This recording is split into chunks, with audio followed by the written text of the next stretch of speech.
Seat है, क्योंकि यहाँ पर आम आदमी पार्टी के संयोजक केजरीवाल मैदान में है, वहीं बीजेपी से प्रवेश वर्मा, जबकि कांग्रेस से संदीप दीक्षित मैदान में है और यहाँ पर केजरीवाल रुझानों में पीछे चल रहे हैं। ऐसे में देखना ये होगा कि ईवीएम की जब वोटिंग की काउंटिंग बाहर आएगी, उसके रिजल्ट जो है फर्स्ट राउंड के बाहर आएंगे तो इसमें कौन आगे होता है। लेकिन जैसे रुझान मिल रहे हैं कि भारतीय जनता पार्टी यहाँ पे अभी बढ़त बनाए हुए, ये बड़ी अपडेट है। दिल्ली विधानसभा की 70 सीटों पर 699 उम्मीदवार मैदान में हैं, जिनकी किस्मत का फैसला आज दोपहर बाद हो जाएगा। 99 महिलाएं भी इस बार मैदान में हैं। ऐसे में नई दिल्ली विधानसभा सीट सबसे हार्ड सीट बनी हुई है, क्योंकि यहाँ से आम आदमी पार्टी के संयोजक केजरीवाल मैदान में हैं और वो रुझानों में फिलहाल पीछे चल रहे हैं। अब देखना ये होगा कि केजरीवाल बढ़त बना पाते हैं या बीजेपी नई दिल्ली विधानसभा सीट पर लीड करेगी।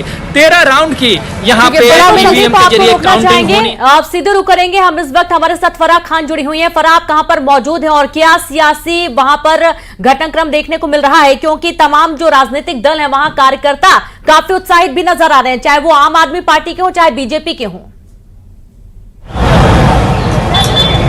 जी बिल्कुल, देखिए इस वक्त मैं आम आदमी पार्टी ऑफिस के बाहर हूँ और यहाँ पर जो है तैयारियां तो पूरी की गई है, लेकिन अभी जो शुरुआती रुझान आ रहे हैं वो कुछ और कह रहे हैं। वो एग्जिट पोल से मिलते जुलते ही सामने आ रहे हैं। अभी बीजेपी जो है वो लगातार अपनी बढ़त बनाई हुई है और आम आदमी पार्टी की तरफ से जो हम मेन चेहरों की बात करें वो भी पीछे चल रहे हैं। तो कहीं ना कहीं जो है ये एक बड़ा झटका है। अगर ऐसा हो जाता है तो जो एग्जिट पोल साफ तौर पर दावा कर रहे हैं वो पूरा होता नजर आएगा। हालांकि यहाँ पर जो है तमाम तैयारियां पार्टी की तरफ से की गई है। सुबह से ही कई बयान पार्टी की तरफ से सामने आ रहे हैं और वो कॉन्फिडेंट नजर आ रहे हैं, लेकिन अभी जो शुरुआती रुझान सामने आ रहे हैं वो कहीं ना कहीं सब चीज़ों को पीछे छोड़ते हुए नजर आ रहे हैं। और अगर ऐसा होता है तो ये बहुत बड़ा जो एक हम कह सकते हैं सियासत का चेंज होगा। एक तरीके से जो है वो सियासत का जो समीकरण है वो बदल जाएगा अगर ऐसा होता है, क्योंकि 27 साल बाद ये देखने को मिलेगा कि जो बीजेपी है उसका कमल जो है वो दिल्ली में खिलेगा। तो अभी कुछ भी कहना बहुत जल्दी होगा, लेकिन शुरुआती रुझानों के हिसाब से आम आदमी पार्टी जो है वो लगातार पीछे दिखती नजर आ रही है। ठीक है, रुझानों की बात तो हम कर ही रहे हैं कि 43 सीटों पर बीजेपी रुझानों में आगे चल रही है और 22 सीटों पर आप है और कांग्रेस अभी भी एक ही सीट पर आगे बढ़ी हुई है।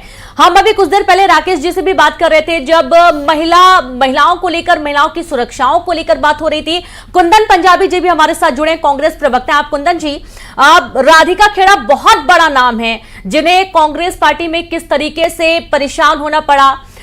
उन्होंने कहा कि उन्हें मेंटली हैरेस किया गया है जब छत्तीसगढ़ वो गई थी किसी काम की चलती, और उसके बाद वो बीजेपी में भी शामिल हो गई थी। तो ऐसा क्यों होता है कि जब कोई महिला विरोधी घटनाएं होती हैं तो पार्टी के अंदर उस पर एक्शन नहीं लिया जाता, और एक्शन अगर लिया भी जाता है उसके बावजूद उस नेता को या उस प्रवक्ता को मना नहीं पाती है पार्टी कि पार्टी छोड़कर ना जाए, उसी में रहे, उनको छोड़कर जाना पड़ता है। के अंदर पूरी शिद्दत के साथ में चुनाव लड़ा है और वहाँ पे हमें आशानुरूप परिणाम नहीं मिल रहे, क्योंकि कांग्रेस के पास वहाँ पे निश्चित रूप से दिल्ली के अंदर खोने के लिए कुछ भी नहीं था जी। हम सिर्फ पाने की ओर बढ़ रहे थे और अभी एक सीट पे रुझानों में दिख रहा है। हो सकता है स्थितियां परिस्थितियां आने वाले समय में बदलें और कांग्रेस पार्टी और बेहतर करने की स्थिति में आए। और जहां तक इनके कांग्रेस छोड़ के जाने का सवाल है, चुनाव का समय होता है, चुनाव के समय पे कई चेहरे जो हैं रंग बदलते हुए दल भी बदलते हैं। तो कांग्रेस पार्टी ने निश्चित रूप से उनके ऊपर विचार भी किया होगा और अब जो स्थिति बन रही है इस समय दिल्ली चुनाव के अंदर जी, हमारी कांग्रेस पार्टी उस पर निश्चित रूप से चिंतन और मनन करेगी कि हमसे कहां बार बार चूक हो रही है और क्यों हम जनता की पसंद नहीं बन पा रहे हैं। उस पर कांग्रेस पार्टी निश्चित रूप से चिंतन भी करेगी। जनता की पसंद नहीं बन पा रहे, देखना होगा ना सर। अभी हाल ही में जब सत्र चल रहा था उसमें जब राष्ट्रपति द्रौपदी मुर्मू का अभिभाषण हुआ, उसके बाद राहुल गांधी और सोनिया गांधी का एक बयान ऐसा आता है जो वाकई में हैरान करने वाला होता है। बेचारी शब्द राष्ट्रपति के लिए, उनके भाषण को उन्होंने किस तरीके से कहा कि बहुत ही गलत शब्दों का उपयोग किया उन्होंने। तो इस तरीके के जब बयान आएंगे वो भी मुख्य नेताओं के माध्यम से, तो जाहिर सी बात है कि अवहेलना तो होगी ही ना पार्टी की। फिर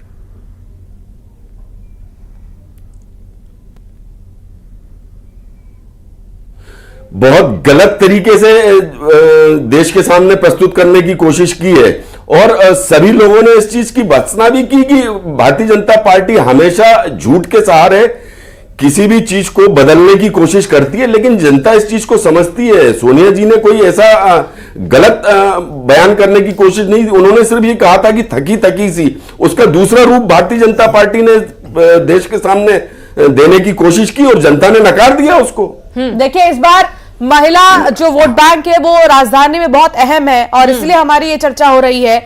लेकिन मैं गुलरेज जी से भी कमेंट चाहूंगी। गुलरेज जी, हालांकि अभी मुख्यमंत्री के रेस में 3 प्रमुख चेहरे जो है हम देख पा रहे हैं रेस में, रमेश बिधूड़ी का भी नाम जिसमें कि शामिल है, लेकिन महिलाओं को क्या मौका देगी बीजेपी दिल्ली में?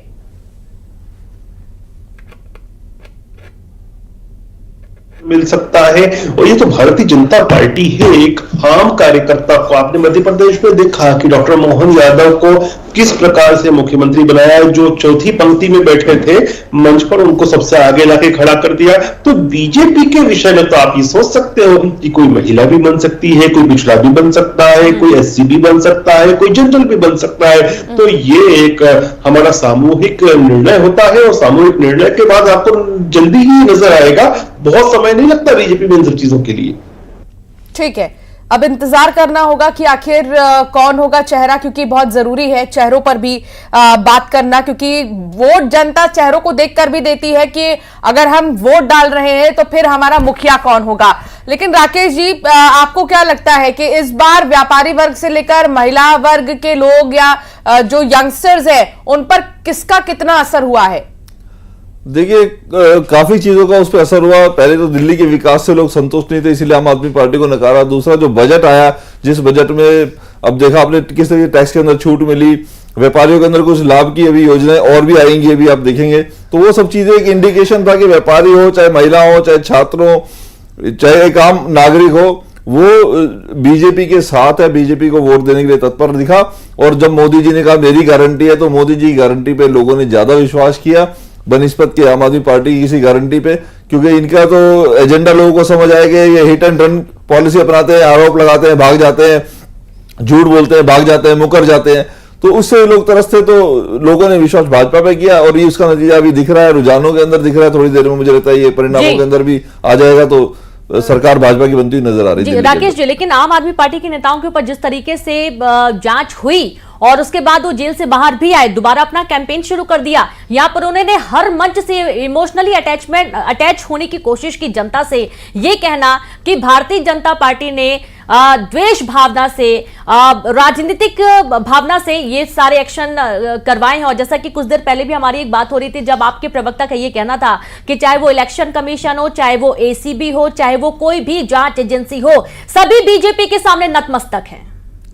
देखिए, ऐसा नहीं है, सब स्वतंत्र, जो चुनाव आयोग है वो स्वतंत्र है अपने आप में। एसीबी बाकी जितनी भी संस्थाएं होती है स्वतंत्र होती है। सरकार के सीबीआई या ईडी पे कोई कंट्रोल ज्यादा इस तरीके का नहीं होता। ये अगर भ्रष्टाचार करेंगे तो देखो जांच से भुगतना पड़ेगा। अभी आपने देखा दिल्ली के अंदर ही आम आदमी पार्टी की कारों के अंदर से पैसा मिल रहा है, शराब की बोतलें बरामद की जा रही हैं। तो ये भ्रष्टाचार तो खुद कर रहे हैं, दूसरे पे आरोप लगा रहे हैं। सिर्फ ये एक एजेंडा ये चलाते हैं कि सिर्फ दूसरे के ऊपर या भाजपा के ऊपर, क्योंकि सेंटर के अंदर उनके पावर ज्यादा है तो उसके ऊपर ठीकरा फोड़ दिया जाए। जब भ्रष्टाचार करोगे तो भुगतना पड़ेगा। आपने जल बोर्ड के अंदर भ्रष्टाचार किया, आपने स्वास्थ्य के अंदर भ्रष्टाचार किया, आपने शिक्षा के अंदर भ्रष्टाचार किया, आपने यमुना साफ करने के नाम पर जो 7,000 करोड़ का भ्रष्टाचार किया, वो पैसा पता नहीं लगा कहां चला गया। ठीक है। तो ये जितना पैसा अपना एड पे खर्च करते हैं, अपने आप को चमकाने में खर्च करते हैं, उतना अगर देश की जनता के कल्याण में खर्च करते हैं तो शायद आज परिस्थिति कुछ चेंज होती। बिल्कुल। डॉक्टर गुलरेज जी, आप पार्टी ने कहा कि उन्होंने बेहतर काम किए, जनता ने पसंद किया और बीजेपी को ये देखा नहीं गया। यह भी कहना है कि जो जो उनके दायरे में आते उन्होंने बेहतर काम किए, लेकिन जहां पर केंद्र का कहीं भी हाथ होता है वहां पर काम जरूर बिगड़ता है और नाम आप पार्टी के ऊपर आ जाता है। हालांकि केंद्र के अंडर में जितने भी डिपार्टमेंट हैं वहां पर काम नहीं होते, यह भी दावा किया जाता है। और अरविंद केजरीवाल खुले मंच से ये कहते हुए नजर आ रहे हैं कि आम आदमी पार्टी को दिल्ली की सरकार को केंद्र सरकार काम नहीं करने देती है, जनता विरोधी पार्टी है ये। देखिए, वो जो कह रहे हैं ना, ट्विस्ट करके कह रहे हैं, असलियत ये है कि आम आदमी पार्टी को और उस समय की दिल्ली की सरकार को केंद्र सरकार और एलजी साहब भ्रष्टाचार नहीं करने देते थे। काम तो करने दे रहे थे, लेकिन चोट्टे नहीं करने दे रहे थे, पैसा नहीं खाने दे रहे थे, शराब के धंधे नहीं करने दे रहे थे, जल बोर्ड में जिस प्रकार की अनियमितताएं थी वो नहीं करने दे रहे थे। बार बार इनको प्रेस करते थे कि पॉल्यूशन के इश्यूज को टेकल करो, यमुना के जो इश्यूज है उनको टेकल करो। वो सब जो चीजें थी ना जो नहीं कर रहे थे उस पर कहते थे और भ्रष्टाचार रोकते थे। और आम आदमी पार्टी की बातों को और अरविंद केजरीवाल की झूठ को तो आज दिल्ली की जनता ने सरासर नकार दिया। अब इनकी अब तो ये मुंह दिखाने के लायक नहीं है। मुझे लगता है कि शाम तक तो स्थिति ये बन जाएगी मैडम कि बुरी तरह से क्रश डाउन हो जाएंगे ये लोग, धराशाही हो जाएंगे, भड़बड़ा के गिरने वाली आम आदमी पार्टी। जलाल जी, अभी ये देखा जा रहा है कि बीजेपी 45 सीटों पर आगे बढ़त बनाए हुए, रुझानों में जो आंकड़े सामने आ रहे हैं वो वाकई में थोड़े चौंकाने वाले हैं, क्योंकि आम आदमी पार्टी 20 सीटों पर रह गई है रुझानों में आगे, और जो बीजेपी है वो 45 सीटों पर बढ़त बनाए हुए। तो सबसे बड़ा सवाल यही है कि बड़े चेहरे अगर पीछे चल रहे हैं तो विश्वास कहां पर होगा, क्योंकि अगर बड़े चेहरों पर ही जनता मुहर नहीं लगा रही है और उसके बाद भी अगर आम आदमी की पार्टी की जो सीटें वो बढ़ जाती हैं तो भी कहीं ना कहीं ये निराशाजनक है पूरी पार्टी के लिए।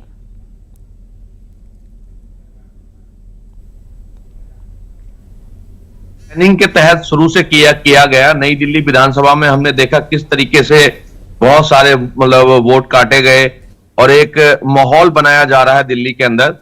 बट मुझे हम सबको पूरा विश्वास है कि आम आदमी पार्टी ने दिल्ली में काम की राजनीति की है, चाहे मोहल्ला क्लिनिक हो, बिजली हो, पानी हो, स्वास्थ्य हो, शिक्षा हो, एक पॉजिटिव राजनीति की है। हमने कभी वाद विवाद और जो अन्य पार्टियां करती आई है उन चीजों में विश्वास नहीं किया, लोगों के जनहित के कार्य किए हैं। और मुझे लगता है कि दिल्ली की जनता बहुत समझदार है। जब आप लोगों ने देखा कि देश में लोकसभा चुनाव हुआ और लोकसभा चुनाव के 1 साल बाद 6 महीने बाद दिल्ली का चुनाव होता है, और हमने हमेशा जो देश की हवा थी जिसमें कह रहे थे कि मोदी की हवा है, मोदी जी की लहर है, और उस लहर के बावजूद 62 और 67 सीटों के साथ 2 बार सरकार हमने बनाई। तो मुझे लगता है कि अभी काउंटिंग शुरू हुई है, हमें थोड़ा इंतजार करना चाहिए। दिल्ली की जनता काम की राजनीति को जरूर समर्थन देगी और दिल्ली की जनता केजरीवाल जी के साथ है।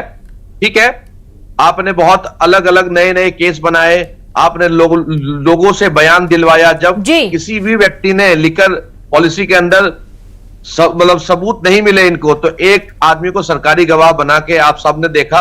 तो इस तरीके के आरोप प्रत्यारोप से, भ्रष्टाचार के गलत आरोप लगा जी। ठीक है, और इसी बीच एक बड़ी खबर आ रही है जहां उमर अब्दुल्ला का बयान आ रहा है रुझानों पर कि और लड़ो आपस में, यानी कि वो एक तंज कसते हुए नजर आ रहे हैं। आशीष, बिल्कुल ना, निश्चित रूप से, और ये तंज एक बहुत बड़ा तंज है, ये एक सीख एक तरह से। गोयल साहब, आपका रिएक्शन इस पर चाहूंगा। ये उमर अब्दुल्ला ने वो बात कह दी है जो बात अभी तक किसी राजनेता ने नहीं कही। हर कोई अपना अपना डफली अपना अपना राग कर रहा था, उमर अब्दुल्ला ने कह दिया अब और लड़ो आपस में। देखिए, सबसे पहले मैंने बात ये की थी कि सबसे पहले जब आते ही मैंने फर्स्ट इसी बोला था कि हम तो डूबेंगे सनम, तुम्हें भी ले डूबेंगे। कांग्रेस ने वही पॉलिसी अपनाई, और जो उमर अब्दुल्ला ने कहा, देखो ये स्वार्थी राजनीति खेल रहे हैं, सारी जो पार्टी है राजनीतिक पार्टी स्वार्थी राजनीति है। आम आदमी पार्टी का अपना एक स्वार्थ था, उन्हें अपने स्वार्थ में लगा के हम दिल्ली के शायद बादशाह हैं, हम दिल्ली के अनबीटेबल पार्टी है, तो हमें अकेले लड़ेंगे, हमें ज्यादा बेनिफिट मिलेगा। कांग्रेस को उन्होंने कोई भी स्पेस देने की जरूरत नहीं समझी। जो लोकसभा के अंदर उनका अलायंस था, दिल्ली के अंदर उन्होंने मानने से मना कर दिया। पंजाब के अंदर भी उन्होंने सेम यही करा, तो जहां पे उनका पलड़ा भारी था उन्होंने साइडलाइन कर दिया कांग्रेस को। अच्छा, एक चीज और इन चुनावों में हमने एक चीज और देखी, मैं पिछले और चुनावों को जोड़ रहा हूं। भारतीय जनता पार्टी का जो स्टैंड था वो स्टैंड अपनी जगह पर है, चाहे वो 2015 का चुनाव हो, 20 का चुनाव हो, 25 का चुनाव हो, और उससे पहले भी बीजेपी एक कॉमन फैक्टर रही है। बीजेपी का वोट परसेंट थोड़ा बहुत ऊपर नीचे होता रहा है, लेकिन जो बड़ा ड्रास्टिक चेंज हमने देखा, एक तरफ कांग्रेस सत्ता से गायब हो गई, फिर विपक्ष से गायब हो गई, फिर विधानसभा से ही गायब हो गई, उसके बाद वापसी हुई नहीं हुई, अब इस बार वो पता चल ही जाएगा। लेकिन बीजेपी एक कांस्टेंट थी जो अब एक वल्केनो बनकर उभर रही है। इस उम्मीद के साथ उन्होंने माननीय प्रधानमंत्री को वोट दिया। सीएम फेस कौन होगा? इसके देखिए, बारे में? हमारे लिए ये विषय गौण है। हम पहले भी कह चुके हैं, भारतीय जनता पार्टी का कार्यकर्ता मुख्यमंत्री बनेगा, केंद्रीय नेतृत्व तय करेगा इसको। इस बार आपको उम्मीद है कि इस बार आपकी सरकार बन जाएगी? बिल्कुल बनेगी। राकेश जी, जी बिल्कुल, भाजपा वॉल्केनो की तरह जरूर बिल्कुल ज्वालामुखी बन के आई है, और इस उसके बहाव के अंदर बड़े बड़े जो दिग्गज हैं इनके, वो हारते हुए नजर आ रहे हैं। जो इनके बड़े तीनों चेहरे थे, चाहे मनोज सिसोदिया जी, आतिशी जी थी, चाहे खुद केजरीवाल जी है, वो हारते हुए नजर आ रहे हैं। और ये बड़ा इसमें कोई आश्चर्य होने वाली बात नहीं है, उलटफेर वाली बात है कि दिल्ली की जनता अपना मन बना चुकी थी। पहले से इस बात के कयास लगाए जा रहे थे कि ये हारेंगे, भाजपा की वापसी दिल्ली के अंदर होगी, भाजपा सरकार बनाएगी, और एक गुड गवर्नर जो मोदी जी का जो था, डबल इंजन सरकार, वो शायद दिल्ली को जो प्रगति मिलनी चाहिए थी, जिसके लिए दिल्ली डिजर्व करती है, जो आज तक नहीं मिली, वो शायद हम आने वाले टाइम में देखें कितनी तरक्की दिल्ली करेगी हर क्षेत्र के अंदर, चाहे शिक्षा है, चाहे स्वास्थ्य है, चाहे रोजगार है, चाहे इंफ्रास्ट्रक्चर है। और ये विकास हम देखने जा रहे हैं। और जिस तरीके अगर भाजपा का, मुझे लगता है कि ये 25-27 साल का जो वनवास खत्म हुआ है, आने वाले 25 साल भाजपा ही दिल्ली के ऊपर शासन करेगी। वनवास के बाद राज्याभिषेक होता ही है, लेकिन आप ये जान जाइए कि 27 साल का वनवास यहाँ पर बीजेपी का खत्म होगा, और इस बार दिल्ली में ईवीएम मशीन एक बार फिर से बदनाम हो जाएगी। बिल्कुल रेनू, और वनवास के बाद जैसा कह रहे गोयल साहब, वनवास के बाद तो फिर राज्याभिषेक की बारी होती है। अगर हमारे साथ कुंदन पंजाबी जी जुड़े हुए हैं, कुंदन भाई अगर आप जुड़े हुए हैं तो हाँ कहिएगा, आपसे एक रिएक्शन जरूर लेना चाहूंगा उमर अब्दुल्ला के बयान पर। वो कह रहे हैं कि और लड़ो आपस में। देखिए, उमर अब्दुल्ला जी ने जो कहा है कि और लड़ो आपस में, अब किसके संदर्भ में कहा है ये तो मैं नहीं समझ पाया। ये इंडिया गठबंधन के संदर्भ में, उनका ये अगर ये कहना है कि और लड़ो आपस में, तो कांग्रेस पार्टी का स्टैंड शुरू से साफ था कि दिल्ली के अंदर हम अकेले चुनाव लड़ेंगे, और जो भी हमारा गठबंधन था